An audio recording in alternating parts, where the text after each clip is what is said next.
دور موجود میں دو طرح کی افکار ہیں جو دیکھنے کو ملتی ہیں۔ ایک مخصوص طبقہ ہے جس نے چند عبادات کے مجموعے کو دین قرار دے دیا، باقی معاملات زندگی، کاروبار، طرز معاشرت، لوگوں کے ساتھ رویے، وہ ان کی ترجیح ہی نہیں ہے، وہ اس کو اپنا ایک نجی معاملہ سمجھتے ہیں۔ جس طرح کہ وہ ایک علاقے کے اندر منشیات بھی بیچ رہے ہوتے ہیں اور نماز کے وقت ایک طرف گٹھڑی رکھ کر کے نماز شروع کر دیتے ہیں، تو ان کو اگر کہا جائے کہ صاحب یہ کیا، تو وہ کہتے ہیں کہ یہ ہمارا دین اور یہ ہمارا کاروبار ہے۔ تو انہوں نے دین کو الگ کر دیا اور کاروبار کو الگ کر دیا۔ تو ایک طبقہ وہ ہے، ایک فکر وہ ہے کہ جو مخصوص طرز زندگی کو، مخصوص وضع کو اور چند رسومات کو دین قرار دیتے ہیں، اور رد عمل کے طور پہ جہالت کی وجہ سے ایک دوسرا طبقہ پیدا ہوا جو مخلوق خدا کے لیے خیرخواہی کے جذبات، ان کو فروغ دینے کی کدو کاوش کو دین قرار دیتا ہے،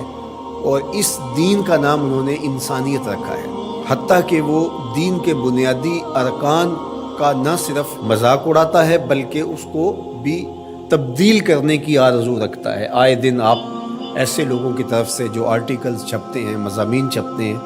مختلف رسائل میں، جرائد میں، اخبارات میں، اور مختلف ہمارے میڈیا کے اوپر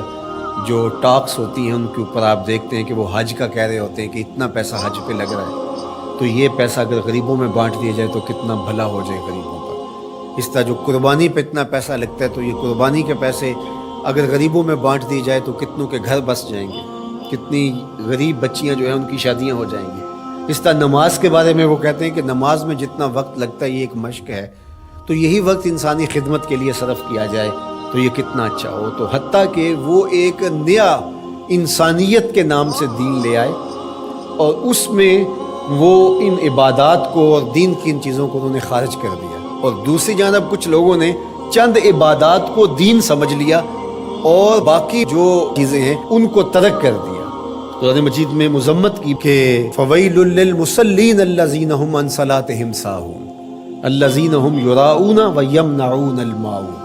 ان نمازیوں کی مذمت کی گئی کہ جو سجدے پہ سجدہ تو کرتے ہیں، تکبیر اولیٰ بھی قضا نہیں ہونے دیتے، پہلی صف میں بھی کھڑے ہوتے ہیں، لیکن ان سے عاریتاً کوئی چیز مانگ لو تو نہیں دیتے۔ الماعون کی شرح کے اندر علماء نے لکھا ہے یہ وہ چیزیں ہیں جو عمومی طور پہ ہمسایوں کو، رشتہ داروں کو اور ملنے والوں کو عاریتاً یا ہبتاً دے دی جاتی ہے۔ جس طرح آج کے دور کے اندر کسی کو وائپر دے دیں،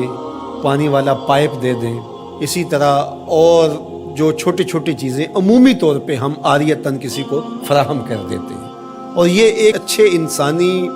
معاشرے کا حسن ہوتا ہے۔ لیکن ان لوگوں کی مذمت کرتے ہوئے کہا گیا کہ ان کا رویہ دیکھیے، ان کا طرز زندگی دیکھیے کہ یہ جو عاریتاً چیزیں عمومی طور پہ لوگوں کو ہم دے دیتے ہیں جس سے کوئی فرق بھی نہیں پڑتا، لیکن یہ اس قدر بخیل الفطرت لوگ ہیں کہ اگر کوئی ان سے نمک مانگنے جائے، کوئی برف مانگنے جائے، کوئی ان سے پائپ مانگنے جائے، وائپر طلب کرنے جائے تو یہ نہیں دیں گے۔ اور دوسری جانب ان کا رویہ یہ بتایا کہ وہ تکبیر اولیٰ قضا نہیں ہونے دیں گے، وہ نماز کی پہلی صف میں آپ کو کھڑے نظر آئیں گے۔ تو اس لیے کہا کہ ان کے لیے خرابی ہے جو اپنی نمازوں کے فلسفے سے ہی آگاہ نہیں ہے۔ تو یہ ہے دوسرا رویہ۔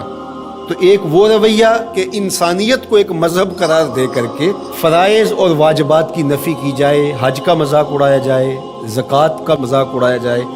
نمازوں کو وقت کا ضیاع قرار دیا جائے، اس طرح قربانی کو ایک اسراف کے نام سے یاد کیا جائے۔ تو جو معتدل رویہ ہے اس کو اس آیت کریمہ میں بڑی خوبصورتی کے ساتھ یہ ساری چیزیں آیت بر کے اندر پرو دی گئی اور بتا دی گئی